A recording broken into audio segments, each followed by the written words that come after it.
In this video, we're going to look at how you can assign providers to multiple legal entities. You may need to assign providers to multiple legal entities, maybe for billing reasons or for scheduling purposes.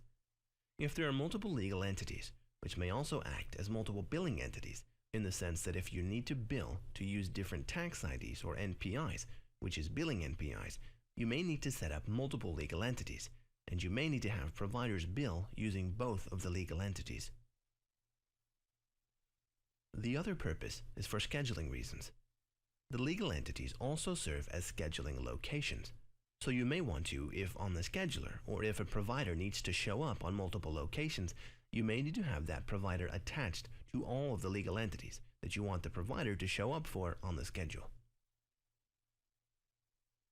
The way that you would need to attach providers to legal entities is by going into the provider setup screen.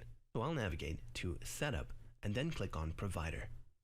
Now under Provider, we'll click on the provider that you want to attach multiple legal entities to. Once you click on the provider on the right-hand side, there's a legal entity box. Here, you can click on it. It's going to show you all the available legal entities or the active legal entities in the system. So once you've clicked on it and it shows the legal entities, you can select whichever legal entity you want to attach to the provider. So the providers are already attached to one legal entity. Now I want to attach this provider to a second one as well. And so I'll select that provider, and then once you have attached both of the legal entities, you can hit Save to have that provider updated.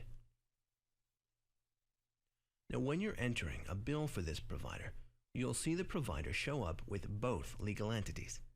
So whichever one you want to use on the bill, you can select that provider and legal entity combination. Similarly, on the scheduler, once you've attached the provider to the other legal entity, when you go into the scheduling screen, you would have a drop-down to pick the location of the legal entity. So once you go into the scheduling screen, you would have a drop-down to pick the location or the legal entity. And then once you select that, the provider column would show up under that legal entity.